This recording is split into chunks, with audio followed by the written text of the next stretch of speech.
Shalom saudara-saudaraku yang dikasihi Tuhan. Kali ini saya ingin mengangkat topik yaitu pelayanan Yesus di marketplace atau pasar dapat dipahami dalam arti bahwa dia aktif mengajarkan prinsip-prinsip kerajaan Allah dalam berbagai konteks kehidupan sehari-hari, termasuk dalam interaksi dengan masyarakat yang terlibat dalam dunia ekonomi dan perdagangan. Walaupun tidak ada catatan eksplisit dalam Injil yang menunjukkan Yesus beraktivitas langsung di pasar seperti yang kita kenal sekarang, banyak ajaran dan perbuatannya yang berkaitan dengan dunia sosial dan ekonomi. Berikut adalah beberapa aspek penting yang menunjukkan bagaimana pelayanan Yesus dapat dianggap terjadi di marketplace, yaitu pertama, Yesus mengusir pedagang dari bait Allah. Kita bisa baca Matius 21 ayat 12 sampai 13 dan Markus 11 ayat 15 sampai 17 dan Yohanes pasal yang kedua ayat 13 sampai 16. Salah satu peristiwa yang paling menggambarkan hubungan Yesus dengan dunia ekonomi adalah saat dia mengusir pedagang dan penukar uang dari bait Allah. Pada waktu itu bait Allah digunakan sebagai tempat jual beli hewan korban dan transaksi keuangan.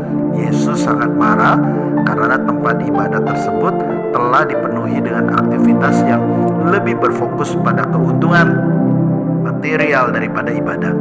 Dia berkata, "Rumahku akan disebut rumah doa, tetapi kamu menjadikannya gua perampok," yaitu Matius 21 ayat 13. Pelajarannya adalah Yesus mengajarkan bahwa aktivitas ekonomi dan perdagangan harus dilakukan dengan integritas dan tidak boleh merusak makna rohani dari tempat ibadah atau kehidupan spiritual. Dalam konteks marketplace modern ini mengingatkan kita bahwa dunia bisnis harus dijalankan dengan kejujuran, keadilan, dan fokus pada nilai-nilai yang lebih tinggi.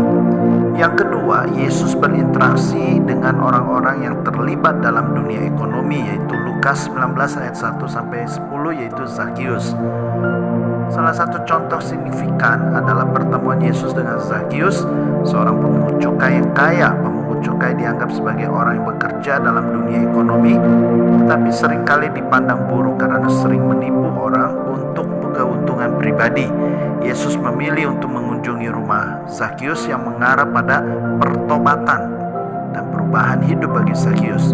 Pelajarannya adalah Yesus menunjukkan bahwa dia datang untuk menyelamatkan bukan hanya orang-orang religius atau yang dianggap benar oleh masyarakat, tetapi juga mereka yang bekerja dalam sektor ekonomi yang seringkali dipandang negatif. Ini menunjukkan bahwa pelayanan Yesus mencakup setiap lapisan masyarakat, bahkan mereka yang terlibat dalam dunia perdagangan atau keuangan. Yang ketiga, ajaran tentang kekayaan dan uang. Lukas 16 ayat 1 sampai 13, perumpamaan tentang manajer yang tidak jujur. Yesus menggunakan banyak perumpamaan yang berbicara tentang cara orang harus mengelola uang dan kekayaan.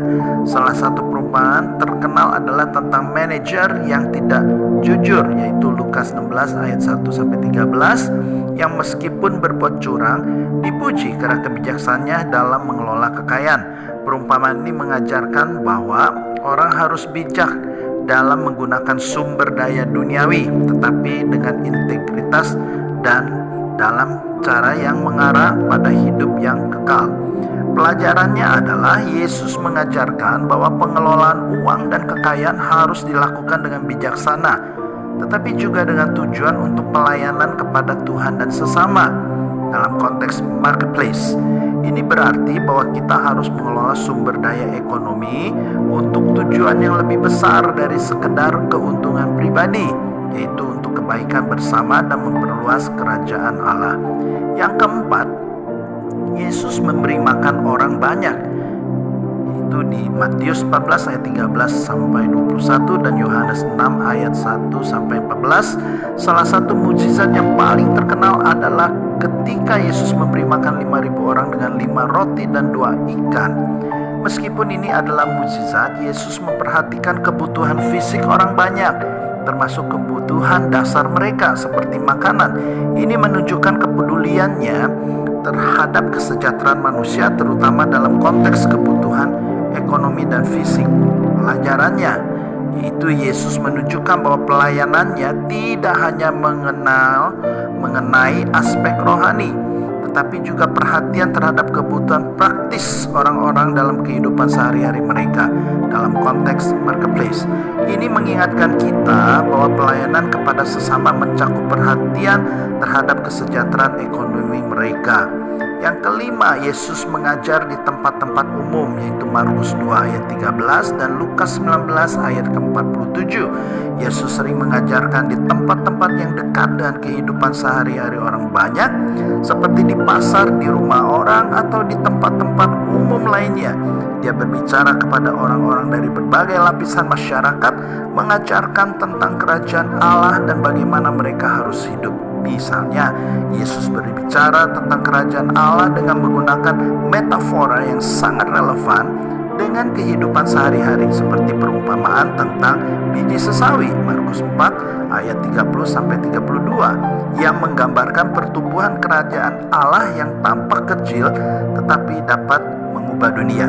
Pelajarannya yaitu Yesus mengajarkan bahwa kerajaan Allah hadir di tengah-tengah kehidupan sehari-hari, bahkan di tempat yang paling biasa dan praktis seperti pasar. Ini menegaskan bahwa nilai-nilai kerajaan Allah berlaku di mana saja, termasuk di dunia perdagangan dan ekonomi. Yang keenam, pelayanan Yesus kepada orang miskin dan tertindas. Banyak orang miskin dan tertindas pada zaman Yesus hidup dalam kondisi ekonomi yang sulit. Yesus sering berinteraksi dengan orang-orang ini, memberikan harapan, penyembuhan, dan penghiburan. Dalam konteks marketplace, ini berarti bahwa pelayanan Yesus melibatkan perhatian terhadap mereka yang terpinggirkan atau yang hidup dalam kemiskinan. Pelajarannya, Yesus mengajarkan bahwa perhatian terhadap orang miskin, tertindas, dan mereka yang membutuhkan adalah bagian integral dari pelayanannya. Di marketplace atau dunia ekonomi, ini mengajak kita untuk memperlakukan semua orang dengan adil dan memberikan perhatian kepada mereka yang mungkin tidak memiliki kekuatan atau suara dalam ekonomi. Kesimpulannya adalah pelayanan Yesus di marketplace dapat dipahami dalam pengertian bahwa dia hadir di tengah kehidupan sosial dan ekonomi masyarakat, mengajarkan prinsip-prinsip kerajaan Allah yang relevan untuk semua aspek kehidupan manusia, dari mengusir pedagang, menyalahgunakan tempat ibadah, berinteraksi dengan pemungut cukai, hingga memberikan perhatian kepada orang miskin dan terpinggirkan.